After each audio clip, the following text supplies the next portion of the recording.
نبی نے فرمایا مسجد میں کہا کہ یہ جو دروازہ ہے اس سے ایک جنتی آنے والا۔ لوگوں نے دیکھا ایک مدینے کے مقامی آدمی ذرا بوڑھے، وہ مسجد میں اندر آئے، داڑھی میں وضو کا پانی ہاتھ میں جھونکا، نماز میں شریک ہو گئے۔ اگلے دن آپ کی محفل تھی تو آپ نے فرمایا یہ جو سامنے دروازہ ہے اس سے ایک جنتی آ رہا ہے۔ تو سیم وہی آدمی اسی حالت میں انٹر ہوئے۔ اگلے دن ہوا تو آپ نے کہا اس دروازے سے جنت میں آنے والا ہے، ٹھیک وہی آدمی اسی حالت میں انٹر۔ اس مجمع میں ایک صحابی بیٹھے ہیں، ان کا نام ہے عبداللہ بن عمر۔ یہ 1,24,000 صحابہ میں ان کی ایک اسپیشلٹی ہے کہ یہ سب سے زیادہ عبادت کرتے ہیں، سب سے اتنی عبادت کسی نے نہیں۔ ساری رات نفل پڑھتے تھے، سارے دن کا روزہ رکھتے تھے اور دن رات میں ایک قرآن ختم کرتے تھے۔ آج ان کو خیال آیا کہ یہ بابا جی مجھ سے بھی زیادہ عبادت کرتے ہیں جو ان کو یوں ڈائریکٹ جنت کی بشارت ملی اور مجھے نہیں ملی، تو میں دیکھتا ہوں یہ کون سی عبادت کرتے ہیں۔ تو ان کے پاس پہنچ گئے، چاچا کوئی تھوڑا والد صاحب کی ناراضگی ہے، دور رہنا چاہتا ہوں، 2-3 دن ٹھہر جاؤں آپ کے پاس؟ ہاں۔ اب عشاء کی نماز کے فوراً بعد انہوں نے چادر اوپر لی اور چادر میں یوں سوراخ کیا اور یوں لیٹ کے دیکھنے لگے کہ اب یہ بزرگ کیا کرتے ہیں۔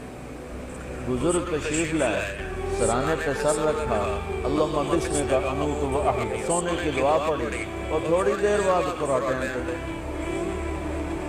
بڑے حیران ہوئے، بھئی میرا تو خیال ہے یہ ساری رات سجدہ کرے گا، اب وہ دیکھ رہے ہیں ابھی اٹھے گا۔ پھر انہوں نے کپڑا اتار دیا، ابھی سویا ہوا ہے، وہ فجر کی اذان پہ اٹھے اور ان کا دماغ چکر کھا گیا کہ ایسی بڑی تہجد 2 نفل بھی نہیں تو جنت کی بشارت 3 دن کٹھی۔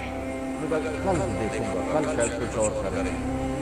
اگلے دن آئے پھر اسی طرح یوں کر کے لیٹ گئے اور بزرگوں نے بھی یوں کیا اور بسمک اموت و احیا اور پورا کمرہ فراٹے نہ۔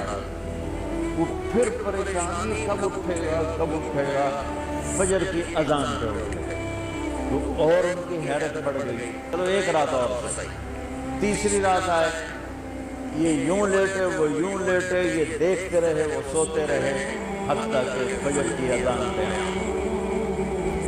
تو یہ نا پھٹ پڑے، کہنے لگے چاچا بات بتاؤں؟ کہنے کہ میری کوئی جھگڑا نہیں تھا، بس میں نے 3 دن مسلسل تیرے بارے میں سنا جنت یا رہا، 3 دن تجھے اللہ کے نبی نے بشارت دی، لیکن میں اس بات پہ حیران ہوں ساری رات سوتا رہا، کیا کرتا؟ کہنے لگے بتائیے جو تم نے دیکھا ہے یہی کرتا ہوں۔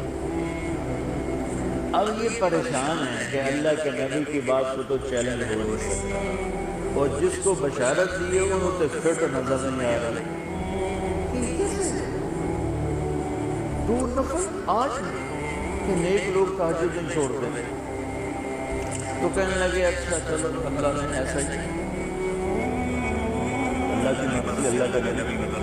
یہ 4 قدم چلے تو آپ سنو بھتیجے ادھر آگے، کہنے لگے اب تو میں اصلی بات بتاؤں، اب تو میں اندر کی بات بتاؤں؟ کیا ہے؟